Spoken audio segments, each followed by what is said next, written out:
Have any of you guys seen these videos around? People gluing yarn to their face and prancing around like it's normal? Cool, right? I wanted to make a doll inspired by this, so let's get started. I know I'm like a year behind this trend, but here we are. Starting with Abby Abominable from Monster High. I prep her the rest of the way by putting her head in boiling water to soften the plastic and then yanking it off. Using the end of a pair of scissors or pliers or whatever you have, I scraped the hair stubble out from inside her head and pull it out through her neck hole. You know, normal things.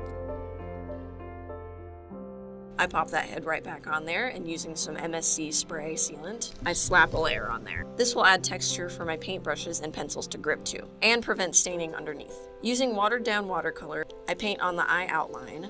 For this doll, I'm making the eyes much bigger and less detailed than usual because I thought it would offset the yarn that's coming for us later. I always fill the whole eye in with white before I add more details.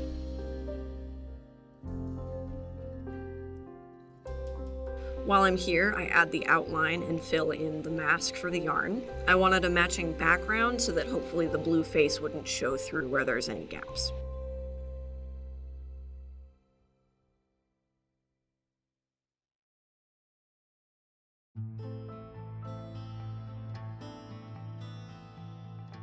I decided I wanted the eyes to be a dark brown. I thought the contrast would add to the effect.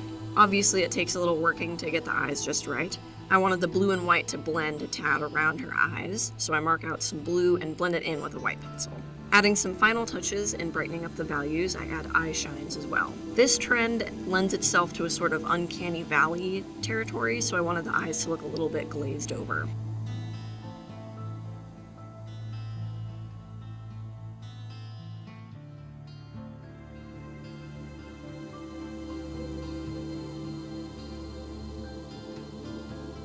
For the yarn, I'm using cotton. I have this white and blue variegated yarn. I used just the white section. I take apart the ply so that I get a few smaller strands instead of one big one. This yarn is 3-ply, so it gave me 3 strands when I took it apart. Using regular Elmer's glue, I start with her nose, and I actually couldn't get it to stick, so I decided to come back to the nose later. I had better luck with the outside edge to start with. I learned that it was effective to lay a tiny bit of glue down and then lay the yarn in it.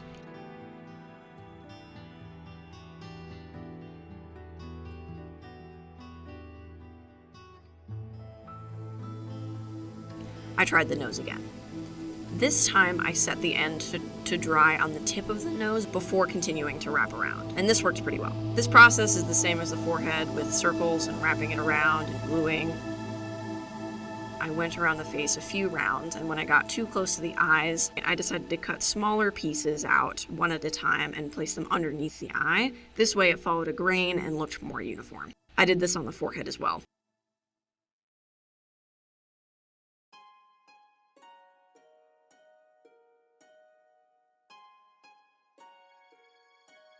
Now the rest of the makeup is done over the yarn, so I'll be using soft pastels for this. I can only do this one time, so if I ruin it, there's no painting it over. Here goes. I start with blush on the lips, cheeks, and nose, and a little bit on the forehead.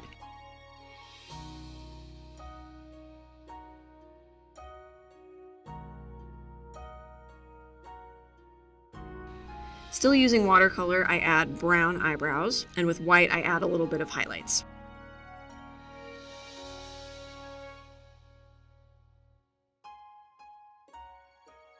A little bit of extra detail around the lips.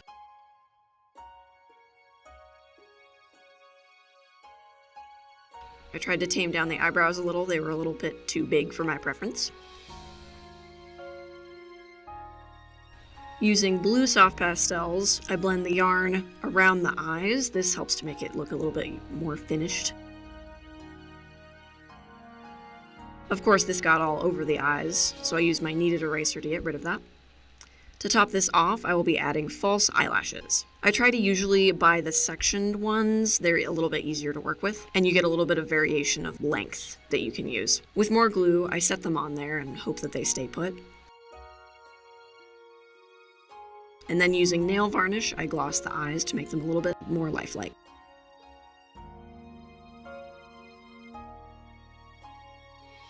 Time for my design-related agony. I drew up an outfit and I got super attached to this. but I couldn't figure out her hair. I was really committed for this doll to be a yarn-themed doll somehow because of the face. I don't really know.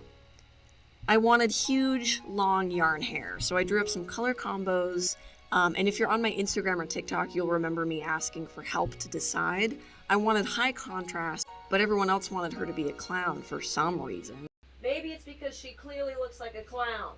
In the end, I chose lavender with highlights of black and cream. Because I was so inspired to do the face, I did the face before the hair. And I never do this for the exact reason that I'm about to show you. Using a cut-off needle, I hook some yarn in there and plunge it into her skull until the whole head is filled in, and you can see the disaster here. I saw that, but I kept going because I have much hubris.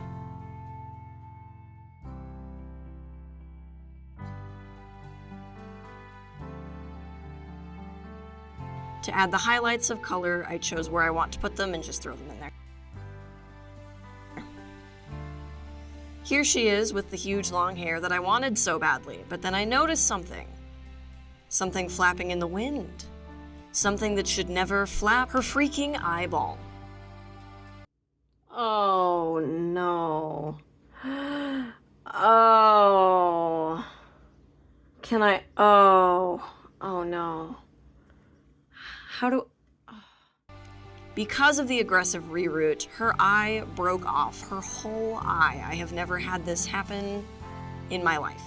If you look to your left, ladies and gentlemen, you'll see me very sad and disturbed, and if you look to your right, you'll see me contemplating glue. Throwing some glue under there and praying to whatever powers that may be, it worked, and you'd never know that this happened at all.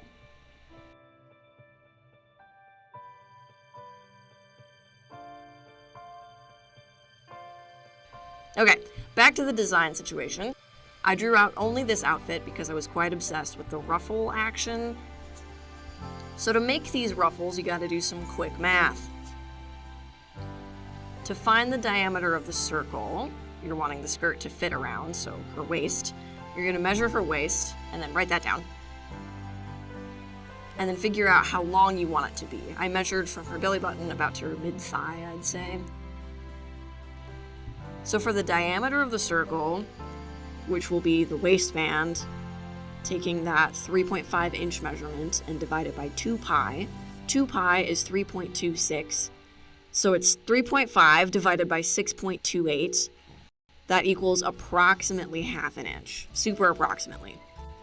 To transfer this to a pattern, you'll use the corner of the paper and a ruler to anchor to the corner.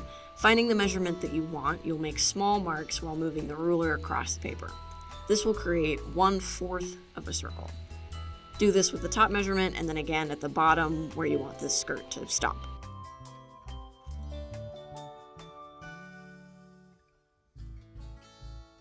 Align it with the folded edge of your fabric and cut that out twice.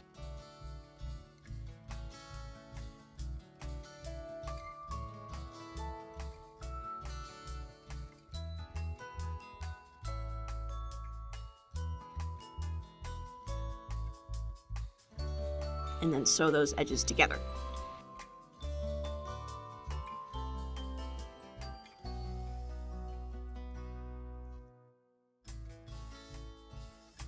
Because my measurements weren't 100% accurate and precise, oh no, woe is me, the waistband wasn't a super snug fit. So I fold over the edge and hem it with enough room to slide some embroidery thread into and make it into a drawstring bag type deal.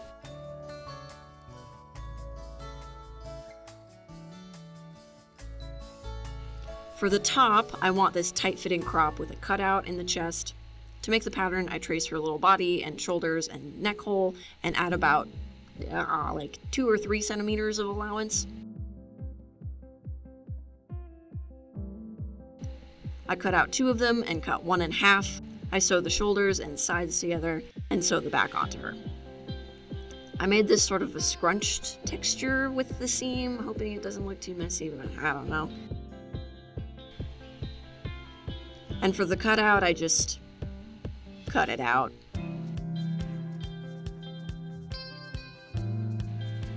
I also make ruffles for the wrists and ankles using the same methods that I used earlier.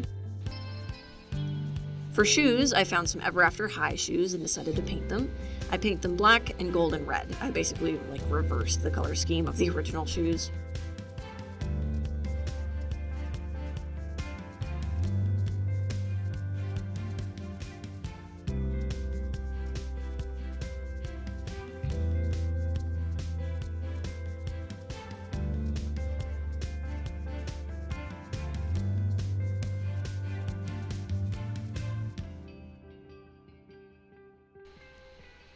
Okay, because I was still so committed to the yarn concept at this time, I wanted the long yarn hair so bad, but this looked so boring, so I decided to add bubble braids, which looked fun and cute, and I took a bunch of pictures and decided that I don't like it. It doesn't look right, so I cut it off. And then I unravel the pieces one by one like I did with the yarn earlier for the face. I take a strand and separate it to make it more hairy. And at this point, I was starting to lean into the clown vibe finally. So, we're making more ruffles with white fabric for her neck and legs. I cut out a strip, throw a running stitch through it, and gather it super hard and sew it around whatever you want. I put it around her legs and her neck. Cat toe break.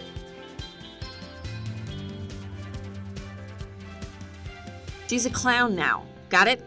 So she needs a party hat. With a cone made out of foam, I paint it black and add a spiral of weight.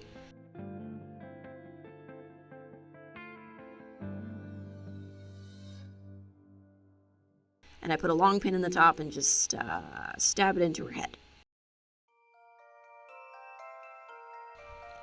Then I glue pom-poms to the top of her hat and to the edge of her skirt and to her shoes. I debate on putting one on her nose and then decided against it because I couldn't figure out how to attach it. Now, after all that creative nightmare, she's done. Let's move to the photo shoot.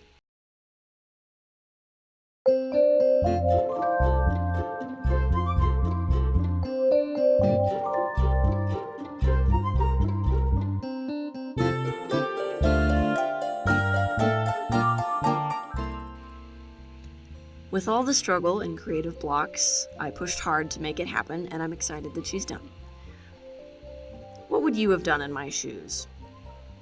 I think I should have leaned into the clown vibes sooner. Again, if you were on my TikTok or Instagram, you remember that this was a whole ordeal, and several people were like, I think you should make her into what she looks like, which is a clown. So anyway, sometimes in life, the obvious answer doesn't feel so obvious because you have a quote-unquote perfect image in your mind, and sometimes this perfect image backfires. Thank you so much for watching. I appreciate your kindness and time very much. All right, bye.